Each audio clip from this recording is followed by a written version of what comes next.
So I want to kind of talk about some of the things that you have to do as far as the testing, like actually taking the AP test and all of that, because right now and until May 13th, that's going to be what we focus on.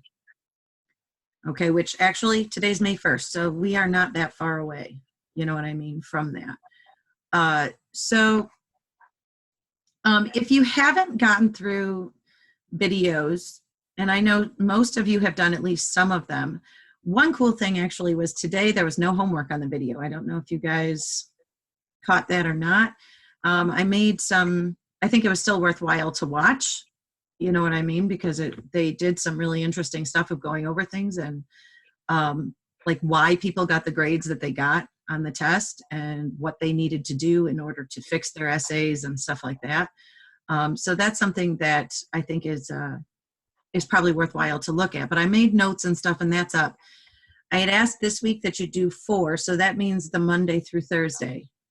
Do you know what I mean? Mm. So make sure.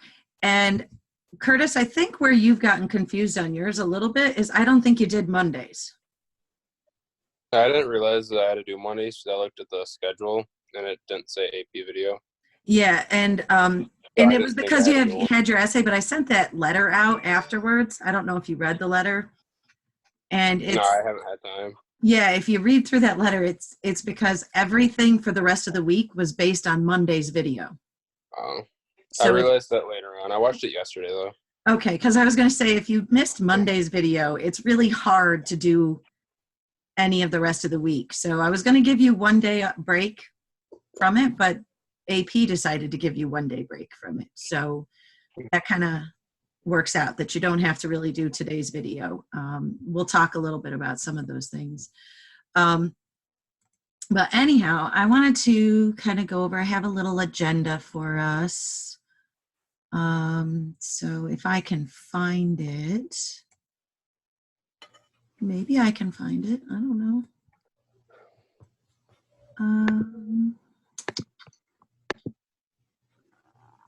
What's this?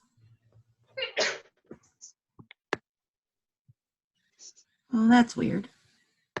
I just want you guys, can you guys see this? No, I don't want you looking at Kirk's paper. That's not what I wanted.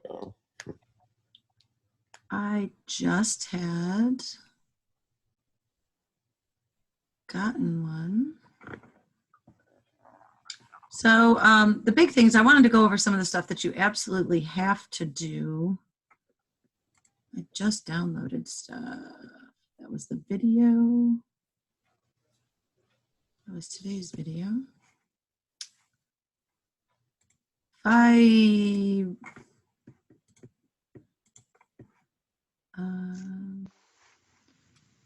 There's the Zoom notes. Can you see that? AP preparation, can you see that? It's still on your downloads right now. Okay, so then I have to somehow get this to download a copy.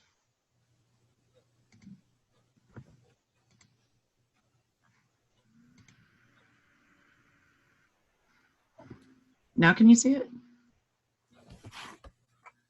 No, yeah. It's still a download. Still on the downloads thing.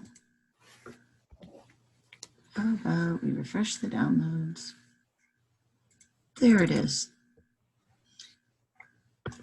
See, this is what happens when you use more than one device. Things end up all over the place. All right. There's a couple of things that you need to know. Next week is going to be all AP, just doing the videos. That's all I really care about, except for this thing on Monday. And I don't think this is going to take a lot of time, but you can't hear me? No, I can't see it. It's still on your download on your computer. I can't see it. Okay, I'm going to stop this.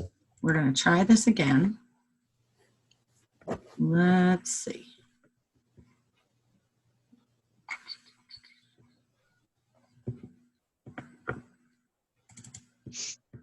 Can you see that? Yeah. Okay. Yep. All right. Yay. I'll learn this technology before we're all done with this, you know. But on May 4th, which is Monday, you're going to get an email. And it's probably going to go to your personal email accounts. And it is an AP exam demo. And what it is that you go in and basically learn how to do the stuff you have to do on the day of the test.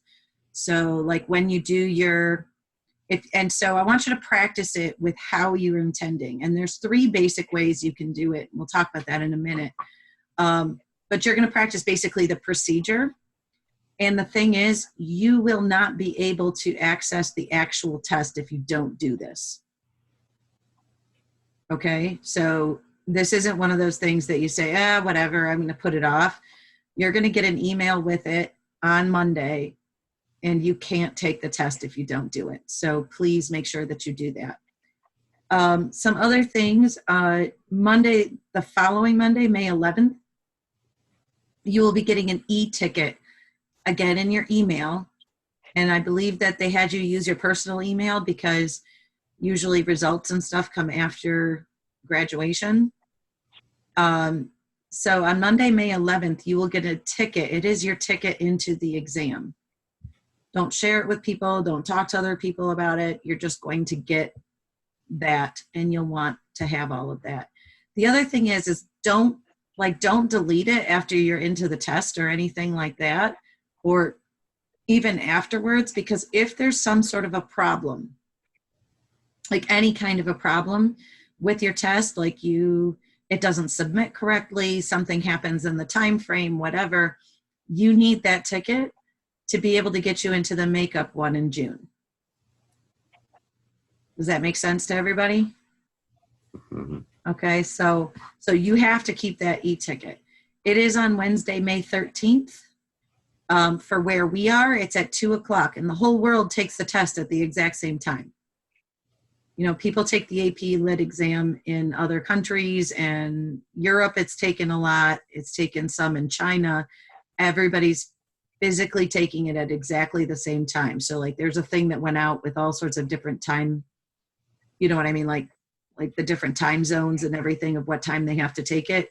You guys are really lucky. You get at 2 p.m. Most of the United States is pretty lucky at the times they get to take it, but at least you're not taking it at, 1 a.m. or something like that. So that's the bonus for that. I really want to stress this one. The school has paid $100 for you to take this test. And every other school that I know, the kids have to pay it themselves. Like that's money they have to take out of their own pockets in order to do it. And in order to have that opportunity. And the school, because we've had some no-shows in the past, like people who take the class and then don't show up the day of the test, they are really debating whether they're going to make it be something that the kids have to pay for themselves.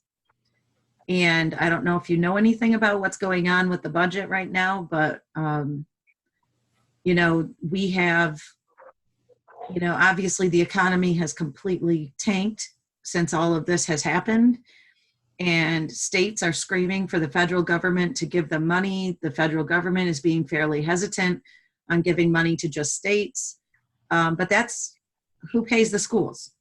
You know what I mean? That's the money for the school that we're talking about. And so if they don't get the money for the school, and the state doesn't really have any more, and I don't know how much the federal government even has, if it's something that they see as a way that they don't have to pay for things, especially if kids don't even use that opportunity, they're going to take it. Does that make sense to everybody? So I don't care. I mean, I do care if you get like a 5 or if you get a 2 on this exam, but I do care that you take it. So please don't make it so that the school has wasted money on that. Everybody has said they're going to, and I'm not trying to be a jerk or anything like that, but I just really want to stress that that's something, this is an opportunity, and we don't want everybody in the future to lose this opportunity because people didn't bother to come to the test. So that's just my thing. It's still going to be on a 1 to 5. There's some sort of a thing going on out there where people are saying that it's all going to be 3s, 4s, and 5s on this test. That's not the case. It still is going to be a 1 to 5 scale. Anything that is higher than a 3 usually gets college credit. Almost all places will take 4s and 5s.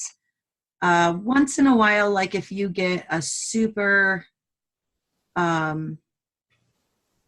if you get a super elite college or something, sometimes they'll only take a 5 or something like that. You know, I think like Harvard takes it, but I think they take 5s. But just something for you to know, that 3 pluses will usually get the college credit, and it usually counts for 6 credits. So this is how this course becomes a 9-credit class. Does that make sense to everybody? It doesn't affect the 3 credits for 1540 though. So even if you get a 1 on this, you know, you totally bomb it, you're still getting your 3 1540 credits. So just something for you to know. On exam day, you are allowed to use your notes. You're allowed to use previous assessments if that helps you, you know, like what you did or didn't do on a previous exam or a previous one of these things. You're allowed to have all of that stuff out. Graphic organizers. And if you've been going along with this course that's online, they have been giving us tons of them. You know, and they've been really, really talking about what you need to do, and all that other stuff. What they said you cannot do. You can't do internet searches. And they actually didn't say you can't do an internet search, because you can have like your online notes and things like that. But depending on where you go, you could end up in trouble. All social media is not allowed. So, if you do those things, you're taking a chance that is not really a worthwhile chance. And even so, you only have 45 minutes to write and submit this essay. Do you know what I mean? So it would be really, really silly to spend all your time looking stuff up on the internet. You know, if you either know it or know how to do this, or you don't know how to do this at that point. You can have whatever you need. The other thing that's cool is I would maybe have like that packet of like literary devices or something like that, in case you want to use like a, you're like, oh, I can't remember what that thing is called. You know, you might be able to look through that list and get it quickly, but that would be the only thing I'd really say that you, you know, that you would look at. But at the same time, you have all that in class notes, which you can have anyhow.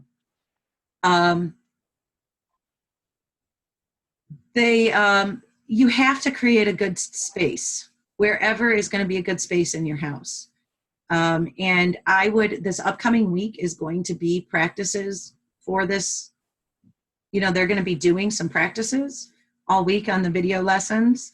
So I would actually practice it exactly the way you're going to do it. Practice setting up a space. What notes do you want to have, and what do you want to have there? Have that all sort of put together so you feel comfortable the day of the exam. If you have a house that is loud and noisy, I know I do.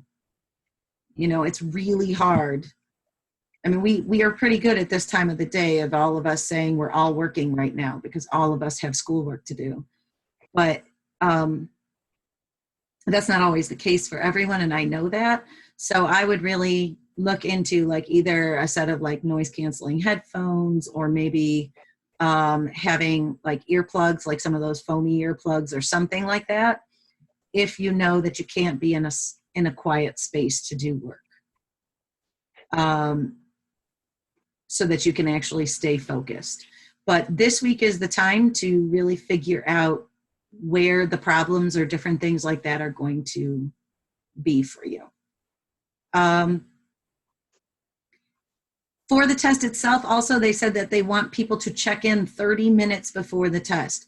So that means even though the test is at 2, you should be getting online and getting all of that stuff, because there's things for you to say who you are and like forms to fill out, that sort of stuff. You need to get there about 30 minutes, so about 1:30 that you should be getting on to start working through that, so that you don't end up losing time that's your actual test taking time to do that stuff.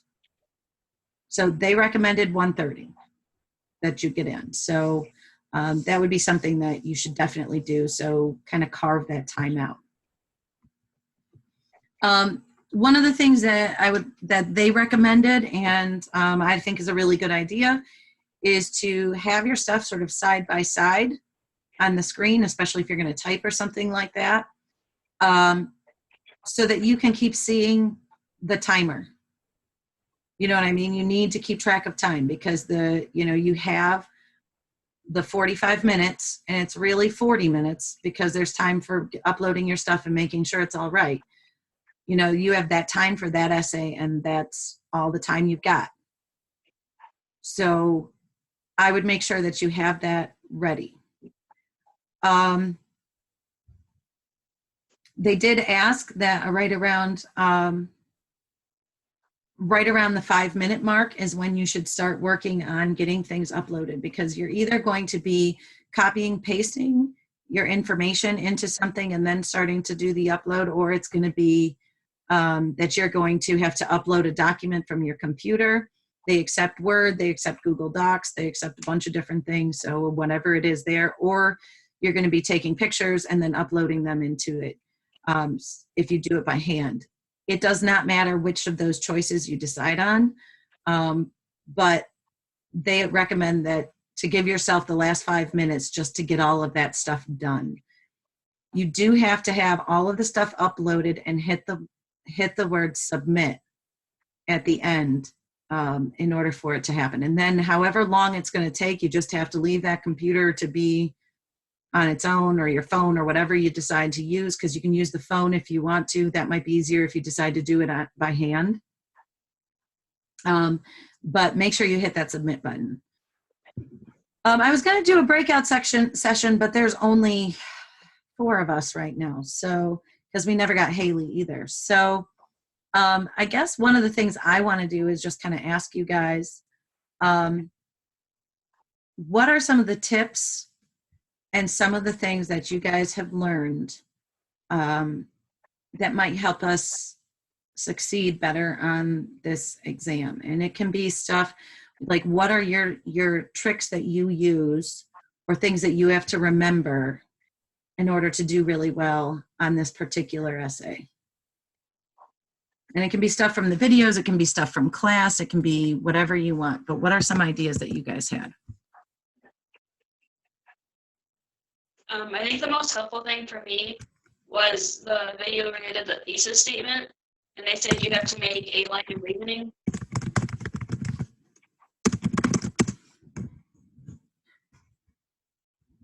What do you think was really helpful about that? I liked how they had it so that your thesis statement sets you up for your body paragraphs.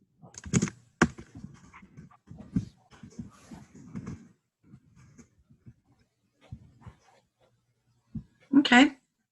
With that one, it also specified making a connection between all the information you had, instead of like having it separate.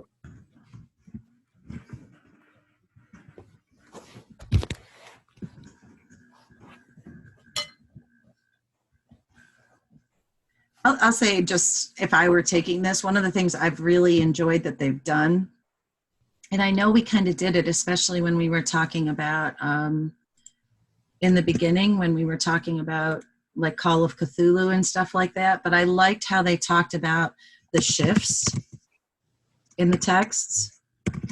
And that one of the, like, to read the whole thing through and then to go back and break it into sections. And remember, we did that in Call of Cthulhu, where I said, okay, wait, all these paragraphs sort of go together. Let's talk about this group of paragraphs, right? And then there's sort of a shift, and they have talked about those shifts and how I liked how they've said, like, each one of those shifts, you can then sort of almost compare one shift to the next, like what's changed? Why do I see this as a shift in the meaning, and how does that change that sort of complex relationship? Because we know they're going to ask us about complex relationships, right? So I think that was that makes it a little more manageable, I think. You know what I mean? To say, oh, here's this chunk. I have to just find stuff from this chunk. And now I'm going to talk about this next chunk. And then, you know, and putting it into 3 or 4 chunks or whatever works for the piece. Curtis, you've been watching. What are some of the things that you've noticed or you think is helpful about the I video think stuff? because they're talking about the intros and how they don't have to be super long to get the point across.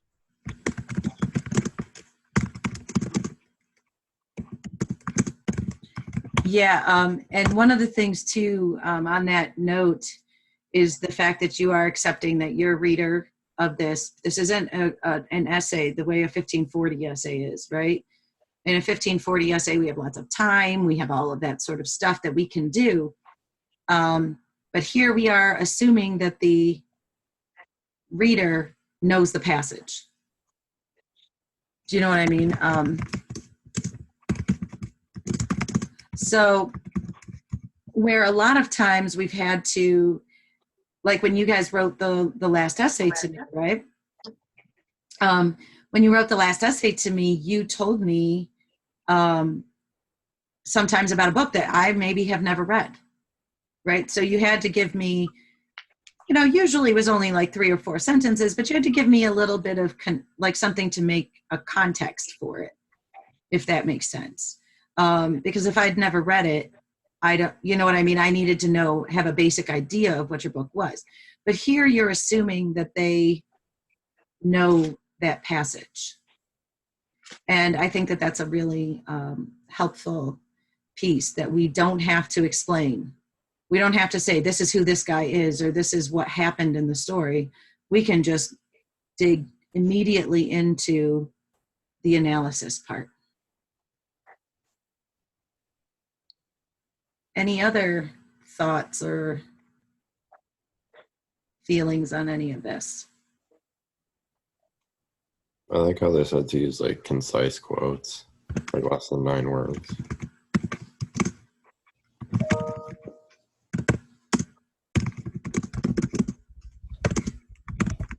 And I don't know if you guys watched the one where she talked about, like, for her class, she would bring in ice cream. Did anybody see that one? No. Which one Yes. was that one? It was one that was about the quotes and using quotes. And she talked about you wanted a sprinkling of quotes throughout. And she was like, it's kind of like when you eat ice cream. If you're going to go and you get sprinkles on your ice cream, you aren't going to put them all in a pile in the middle, right? You want to kind of sprinkle them evenly over so that every time you take a bite, you get a little sprinkle, right? And that's one of the things that they've talked about, and they kept referring back to that idea, is to sprinkle those short quotes consistently throughout so that they're part of what you're thinking, and to never let them stand alone. So we're not looking for a real long, you know, quote that then you're going to spend forever breaking down. You're looking to just say what you believe to be true and just throw in some quotes to support that you're not full of crap, essentially, right? So that you know that. When you do that, you just can put quotes in. You don't need to cite them, right? Nope, no need to cite them. Great. No need to cite them, because we're only talking about one thing, and they've told you what it is. So you may end up, they do make you cite them when it comes to the poem one, but we're not doing the poem one. You know what I mean? So since it's Okay. this, you don't really have to do that.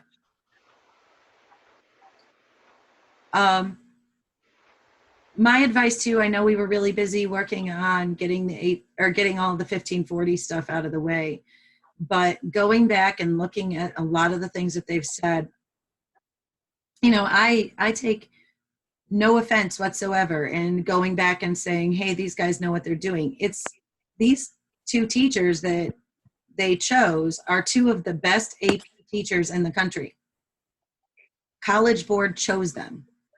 Do you know what I mean? Like, when you have that free resource out there, it's kind of silly not to use it.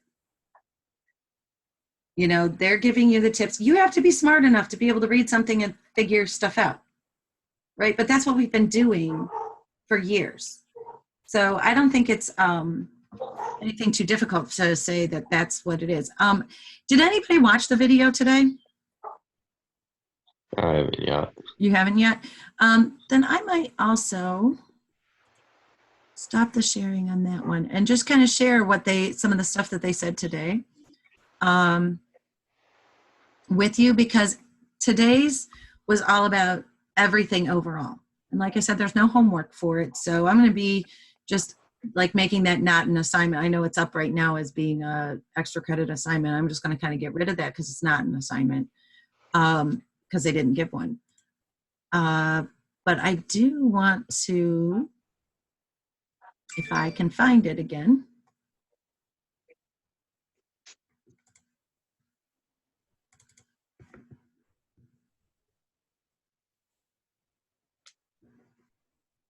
Can you see that? Or does it just show you the downloads thing? Just the downloads. Of course. Okay.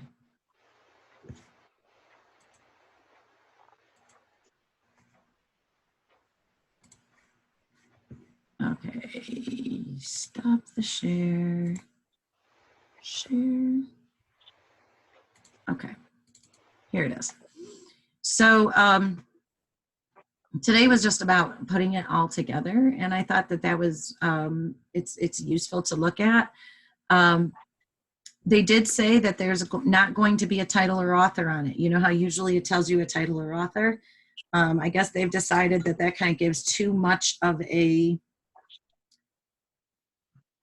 advantage to those folks who have read the novel that they're talking about. So they're not going to tell you who, but they will tell you the date. So you will get that. And the night before you were supposed to read a passage, and then you were supposed to just take notes. That's all they had asked for. So I just asked you to think about those a little bit. But when they put it all together, again, some of the stuff that we just talked about, right? They want you to develop commentary. And I think one of the biggest things, if you go back and you're just going to watch even some of these and not all of them, the ones that are on commentary and evidence are probably the most important ones for you to watch. Because it shows you what they're looking for, to always go to the why instead of just, the other stuff. So develop commentary that establishes and explains relationships among the textual evidence, the line of reasoning, and the thesis. So it's making sure they all go together all the time. And that's what's really important here. Not that you can just tell me what happened in the story. Well, I can just read the story. I don't need you to tell me what happened in the story. And then they were going to review some of the student samples, and they did. And you're looking for all the ways that what the author used to put them together. So you aren't necessarily making like a paragraph about symbolism or a paragraph about point of view or something like that. You're talking about the relationships and then how the point of view helped it, or how the characterization helped it, or how whatever, and then using those sprinklings of quotes. And quite a few quotes, but not long ones, right? Like a word or two most of the time. And then they went through the actual, they went through the rubric, and that's what this row A, row B, row C is they went through the rubric, and the thesis, the biggest and most important thing is not to just regurgitate what they said. I know that way back when somebody told you that when you're answering a question to say just what the question said and throw it right back at them. But they want to see that you have a defensible claim, that you have an insight, you have something that you got out of this, and then you're showing why you understand this to be true in the text. And all of us are going to come up with different things, and that's okay as long as it's defensible, as long as you can prove it in the text. Do not summarize. Okay, this is your thoughts, and they want to know your thoughts on the text. Row B, commentary, that is the one that has 4 out of the 6 points. So that's the most important part, right? That is you creating that line of reasoning, and it's 1 out of 4 that you get on it. And 1 is the part that is, if you summarize, if you just tell me what happened in the story, then I'm going, yep, great. You get your 1 point. But in order to get college credit for this, you really need to be in the 3s and the 4s. Okay? So if we really need to be in the 3s and the 4s, we have to think about what is it that we have to do in order to get that. And that's when they talk about, again, about that line of reasoning and proving it. You know, proving what you say to be true. It's the same as when we were in 1530 and you had to prove what you said was true. You know, it really hasn't changed. The only thing that's changed is that your evidence comes from a fictional essay instead of coming from a bunch of nonfiction, you know, and articles and things. And this is the other really important part. There should be more commentary than evidence. 2 to 3 times more of what you have to say than just quotes from someone else. So you can't do the quote stacking thing and you can't just do the summarizing thing. If you want to get to that level, it should be mostly about your thoughts on the piece, sprinkled with some evidence to prove that you know what you're talking about. And explain everything clearly. And that's one of the things, if you looked at their student samples, they were pretty clear on showing you what it is that people made as mistakes. And then, of course, the row C, they said it really just happens.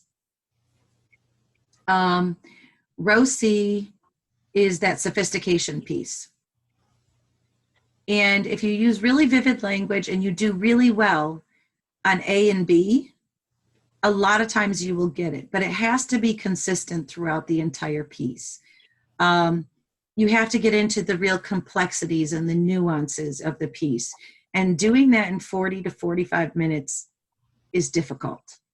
If you can get it, that's great. You know, like, yay, I'm glad.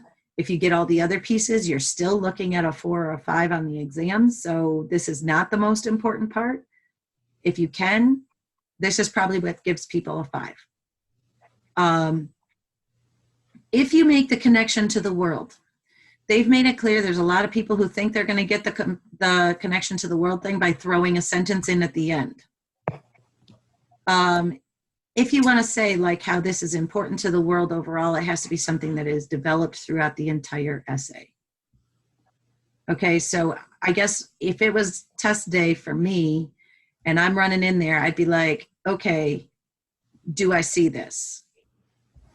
And if you don't see it at the beginning, when you're sitting and you're thinking and you're, you know, putting together all your ideas before you actually write, I would not spend my time worrying about this piece.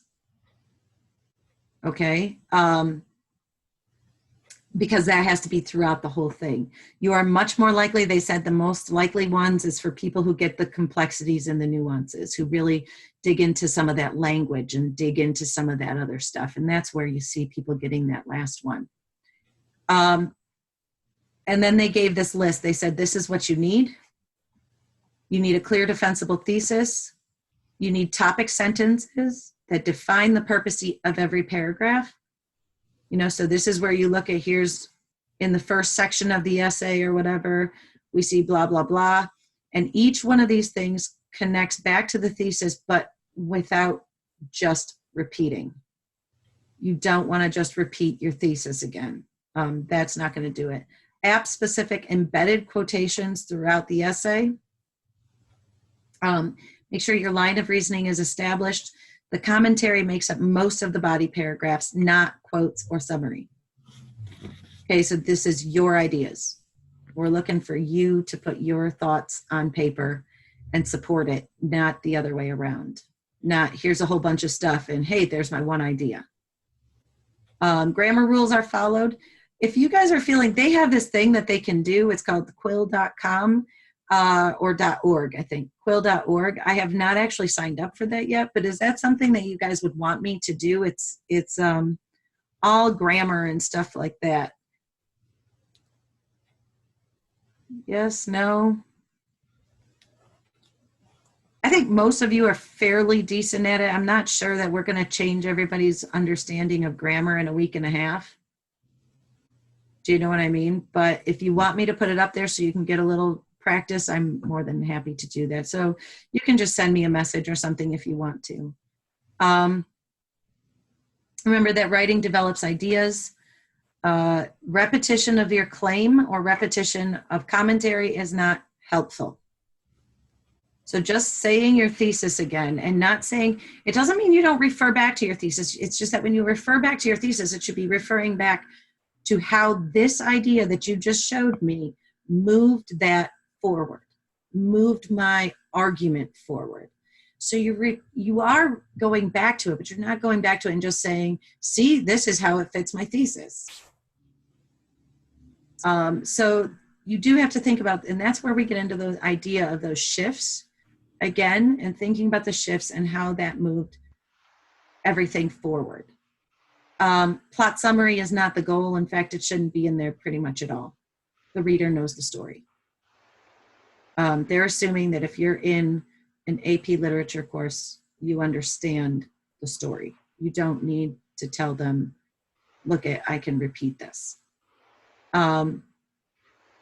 The literary techniques should be mentioned, and they should be mentioned by name in there. But they are part of what the author did in order to make something happen.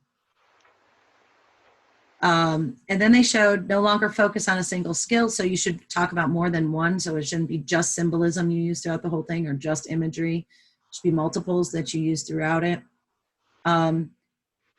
But I thought this one was interesting. They had a thesis statement, a sample one, and it was on the one that you were supposed to take notes on the night before. In the passage from Belinda, the speaker develops the very complex and somewhat arrogant character of Clarence Harvey through the use of point of view, tone, and language. They said that wouldn't get the thesis point. Why do you think that one, and I know I can go on, but why do you think this does not get the thesis point? Because it's not terrible. Probably just restates the claim. Yeah, restates the claim and just puts in just a bunch of literary devices. What do you think, Curtis?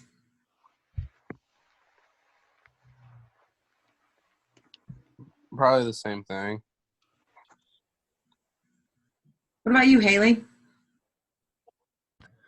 Maybe it's just like not complex enough. I feel like it's just like what they said, restating the claim. Maybe it needs more.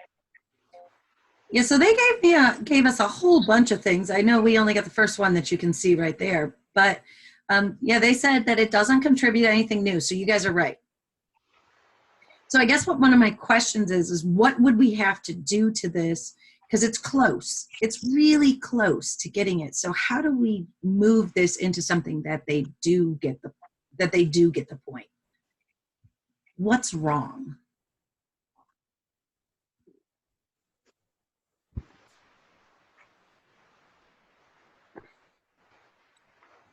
Add something new that you can't like just take from the prompt or from like the summary of the whole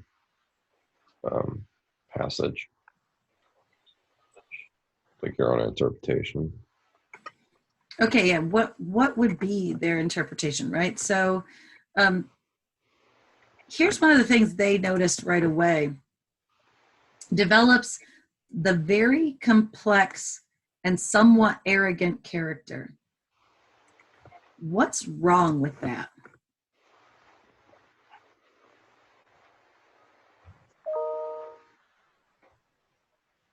Like, there's something wrong with that. What's wrong with that?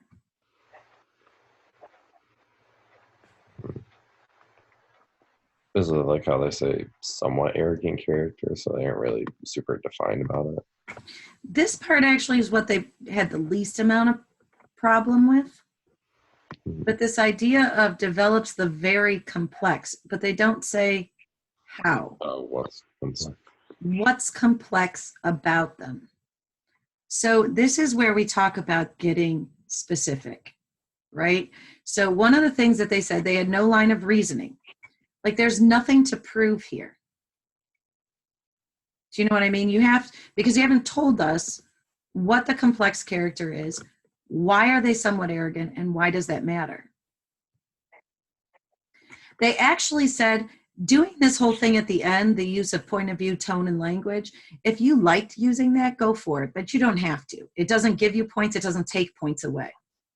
Okay, but what you do need, is they need to explain why the character is complex. And one of the things that you can do is take two character traits of that character and put them against each other. So how can you be nice and arrogant at the same time? Do you know what I mean? So putting those two things that seem like they don't go together and then explaining through the text how that person fits both of those characteristics would then be something that you can do. That's a line of reasoning. So you can see it would only take a few phrase changes here. You know what I mean? Like it only takes a few phrase changes and they would get that point. And then they also have something complex to talk about through the rest of the essay.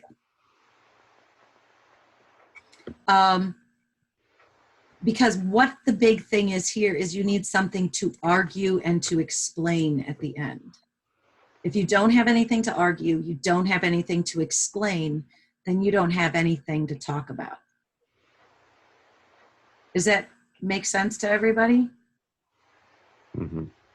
So if at the end you're just going to tell, it's a problem. Something you have to argue is what you're looking for. Then they went through body paragraph, and the body paragraph had some big problems. I would look at that just to take a peek. You know, you could probably go halfway through because I just kind of went through most of what they did for the first half of today's. And then they took a good look at the scoring commentary on this essay that they had stolen parts of. They didn't give you the whole essay, but they gave you a good chunk of it. And they said overall what AP said was the language wasn't quite, you know, what they had some things that they were just straight up a little bit off on, you know, like their understanding wasn't correct. And then they said that they were not supported with commentary and evidence. So they made these claims about things, but then they didn't support it. You know, you have to explain how these people are, or how this author got this thing to happen. So is this helping people, I hope, a little bit? Mm-hmm. Okay. Yeah. That's what we're focusing on this week. And what I would really advise is if you know, like, I feel like I'm kind of weak on understanding setting, or I feel like I'm a little weak on understanding characters, and I know characters and setting are always part of this. That's something that I would go back to those ones and re-look at those videos again. And then, of course, keep up with this week. And last week was all about how to organize that essay, like how to put it together. Some other things that they said that I thought was interesting in yesterday's was that where the people choose to start and end is always important. Like that's always, always, always important. So think about looking at the prompt where it tells you what the setting is, because it's always in the middle of a story that they're stealing something. So what is happening in that excerpt?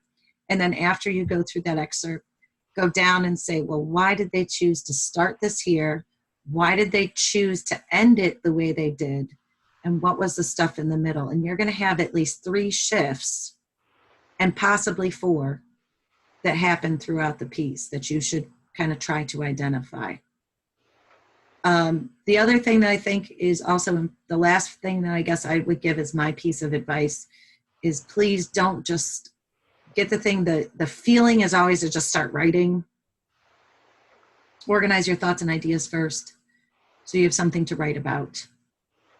You know, when you just start writing and you don't figure out what you were trying to say until the end of the essay, that's always problematic. So sitting down and saying, okay, I'm going to take 3-4 minutes you know, and I'm going to really learn what I'm doing. That's going to help you out more than anything else. So, that being said, all of next week, all we're really going to be doing is those videos. And then on the 4th is also that, to make sure you look at that email that you get. Does anybody have any questions or anything like that? No, I don't think so. Okay. Good. All right. I think that we will try.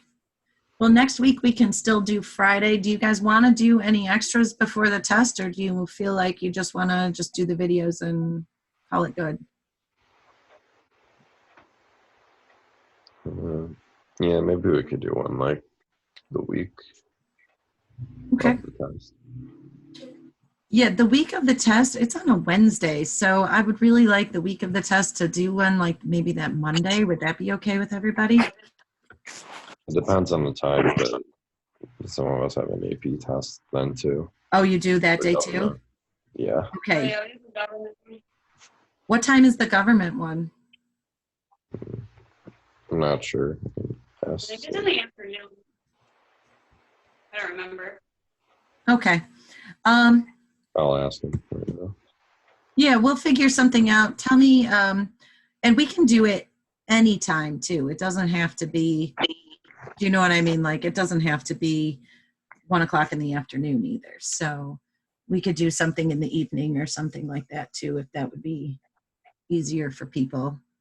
I certainly do not want to talk about this right before you go into the test though. So it would not be beforehand. So, because I want you to do well in government. So, all right, guys. Well, then we'll just see when and what works best. And maybe we'll do an extra one next week instead. You know what I mean? So 1 o'clock doesn't really work for me other days except for on Mondays. So is it okay if we did one a little bit later? It depends what time. Okay. Well, I'll put out a couple of options and see what people can do. And if you can or you can't, tell me so that we could figure it out. Okay? Mhm. All right. Well, then, I miss you. I'm so sorry that the year isn't going to end with us coming all together. But I just took a whole lot of your time, a little bit more than I intended.